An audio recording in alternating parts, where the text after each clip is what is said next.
السلام علیکم. آج آپ کا انٹروڈکشن ہم بہت ہی ایک معروف شخصیت اور بزرگ شاعری سے کروا رہے ہیں جن کا نام ہے پروفیسر مقبول احمد چودھری.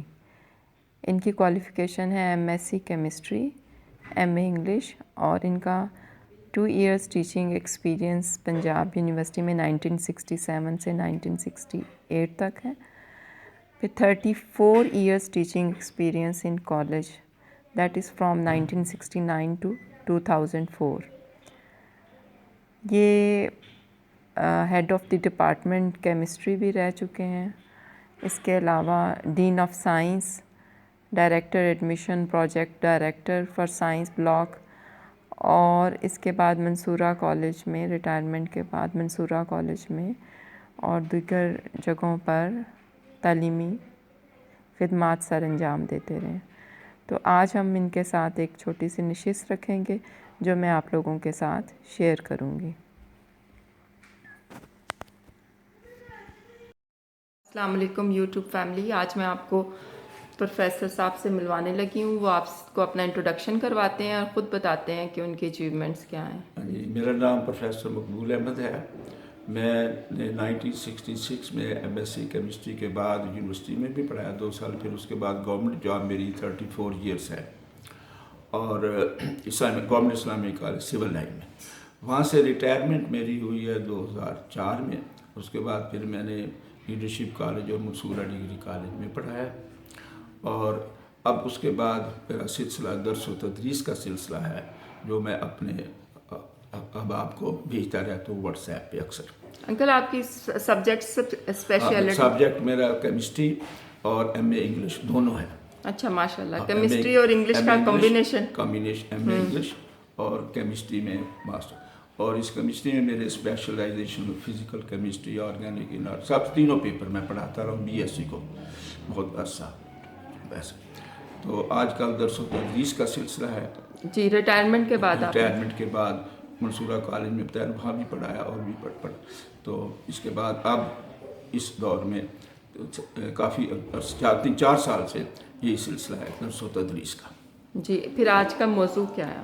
آج کا موضوع ہے قبر میں سوالات کیا ہوں گے. جی. مرنے کے بعد میت کو کون سے سوالات پوچھے جائیں، ان کی تیاری کس طرح ہوگی. تو میت کے آپ کو پتہ ہے قرآن پر بار بار ہے کل نفس ذائقۃ الموت. ہر زی روح جو ہے وہ موت کا مزہ چکھے گی، یعنی every civil will have a test of death. اب مرنے کے بعد آپ یہ دیکھیں جو بھی اس کا نام ہو، لوگ وہ نام نہیں لیتے، وہ کہتے ہیں میت کو فٹافٹ اس کو غسل دیں. میت کو غسل دے دیا تو غسل کو اس قبر انتظار کر رہی ہے تو میت کو لے کے چلیں.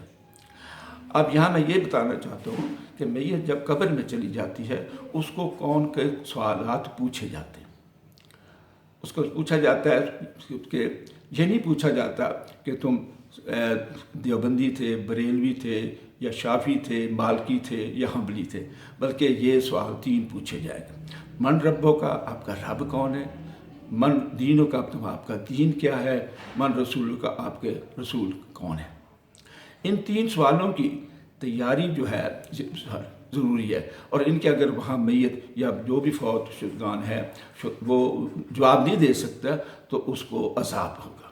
صرف عذاب قبر ہی نہیں بلکہ پھر آگے جو عذاب ہے وہ اس سے بھی زیادہ شدید ہوگا، یعنی ہمیشہ کے لیے وہ جہنمی ہو جاتے. اور ہمیں یہ دعا کرنی چاہیے ہر ایک کے لیے کہ جہنم سے بچیں. انکل اس کی تیاری کیسے کرنی چاہیے؟ جیسے ہم دنیا کے پیپروں کی تیاری کرتے ہیں، اپنے ایگزامس کی تیاری کرتے ہیں، تو ان 3 سوالوں کی تیاری کا کیا آپ مجھے کیا گائیڈ کریں گے؟ تیاری کے لیے پہلی بات تو یہ ہے کہ اس کے لیے یہ باقی جو فرقہ بازی میں اس کے تو ٹوٹلی خلاف ہوں. اس کے میں کافی درس دیے ہیں تو فرقہ بازی کے خلاف. لیکن یہ تیاری کے لیے یہ آپ کا یقین صحیح ٹرو مسلم ہونا چاہیے. آپ کا ایمان اتنا مضبوط ہونا چاہیے کہ آپ جو ہے ان سوالوں کی تیاری کر سکیں. آپ کا یقین ہو اللہ پہ، یہ اللہ ہے، توحید پر مکمل، اور کسی اور کو خالق مالک رازق نہیں ماننا چاہیے. یعنی ادھر ادھر کسی اور کی کوئی، جو رزق دینے والا وہی ہے، سب کچھ وہی ہے. پھر اس کے بعد ہے دین اسلام جو ہے اللہ تعالیٰ خود فرماتے ہیں ان اللہ دین اسلام، اللہ کو دین اسلام پسند ہے. بے شک. یہ صورت مبارکہ جس کی آیت میں. اور دوسرا یہ کہ دین اسلام کے بعد پھر آپ کا آتا ہے دین اسلام کے کہ وہ آپ کی یقین ہو کہ میں نے جو مرنا ہے تو دین اسلام پر ہی فوت ہوں انشاءاللہ. پھر وہ اس کا آگے حساب خواہش بھی یہی ہونی چاہیے اللہ سے کہ میرا ایمان رہے, اور یہ دعا ہونی چاہیے کہ میرا جو خاتمہ بھی بالخیر بالایمان ہو. جی. اور دوسرا آخر پہ میں یہ بھی کہا کرتا ہوں کہ دعا کریں کہ یا اللہ مجھے ہر قسم کے شرک, غیبت, ریاکاری اور بدعت سے محفوظ فرمائے. کیونکہ آپ کا جتنا مرضی عمل اچھا ہو, اگر ریاکاری آ جائے, بے شک آپ 10 حاجی کر لے کر ریاکاری آ جائے, وہ عمل ضائع ہو جاتا ہے. بے شک. اور اس کے لیے ایک شرط یہ بھی ہے کہ رزق حلال ہو. اگر رزق حلال اس میں اگر 100 روپیہ یا 1000 روپیہ بھی دوسرا آ جائے تو اس کی نہ زکوٰۃ قبول ہوتی ہے, نہ سخاوت قبول ہوتی ہے, نہ حج قبول ہوتا ہے. تو رزق حلال جو ہے یہ ایک پہلی شرط. اور رزق حلال نہیں ہے تو آپ حیران ہوں گے کہ وہ دعا بھی قبول نہیں ہوتی اس بندے کی. جی جی. رزق حلال اگر نہیں ہے تو دعا کی پہلی یہ شرط یہی ہے. ایک صحابی نے حضور سے پوچھا کہ میں دعوت دعا بن جوں, یعنی یہ دعا قبول. آپ نے فرمایا اپنا کھانا پینا جو ہے یہ حلال صاف کر, حلال کر لو, دعا قبول ہوگی انشاءاللہ. یہ بیسک شرط ہی ہے. جی. اگر اس کے رزق حلال تو یہ پوچھا جائے گا آپ کو میں نے اس کہاں خرچ کی, جوانی دی کہاں خرچ کی, آپ نے یہ زندگی جو میں نے دی کہاں خرچ کی. تو یہ سارے سوالات کی تیاری صرف قبر میں نہیں ہے, بعد میں بھی یہ پوچھا جائے گا روز محشر. چلیں انکل انشاءاللہ نیکسٹ ٹائم آپ پھر ایک اور ٹاپک کے ساتھ ہمارے ساتھ آئیے گا. تو ابھی آپ اپنی کوئی ذاتی زندگی کے بارے میں, اپنی مصروفیات کے بارے میں بتائیں کہ کیسے دن گزارتے ہیں آپ. میرا زیادہ تو چونکہ کرونا کی وجہ سے درس و تدریس کا سلسلہ زیادہ نہیں چل رہا, تو گھر سے نکلنا ذرا کہتے ہیں 65 سے اوپر والے نہ جائے. مسجد بھی میں جاتا ہوں کبھی کبھی, زیادہ جمعہ لازمی پڑھتا ہوں. تو باقی یہ ہے کہ یہ جو درس و تدریس ہے کچھ لکھنے کا کام کرتا رہتا ہوں سارا. اور بھی اس کا ابھی تک تو تقریباً چھوٹے موٹے 65 دروس جو ہیں وہ میرے ماشاءاللہ. تو انکل آپ کا اور آنٹی کا ریلیشن شپ بہت اچھا تھا, ہم اس کے ہے نا وٹنس ہیں. تو اب آنٹی تو اس دنیا سے چلی گئی ہیں. اس کے ساتھ میرا بہت 44 ایئر لائف گزری ہے ہمارا. جی جی جی 44 ایئرس. اور اتنا آئیڈیل فیملی میں ہمارا یہ کپل جو تھا آئیڈیل مانا جاتا تھا, کیونکہ میری عادت ہے کوآپریشن کرنا, کسی کو کچھ نہیں کہنا, کبھی غصے میں نہیں آنا. اور انسان جو ہے برداشت اور غصے پہ کنٹرول ہو تو وہ بہترین انسان ہو جاتا ہے خود ہی. بالکل. اپنے اہل و عیال کے لیے, اپنی وائف کے لیے, بچوں کے لیے. اب میری ماشاءاللہ 4 بیٹیاں, 2 ڈاکٹر ہیں, 2 پروفیسر ہیں, لیکن اپنے اپنے گھروں میں خوش ہیں. میں صرف دعا کرتا ہوں ماشاءاللہ. بالکل. اپنے اپنے گھروں میں آپ کو علم ہی ہے, بالکل خوش ہیں, بچے ہیں سب کے. لندن نے ایک مسقط میں جو ہے بزنس کیا, اس پروفیسر.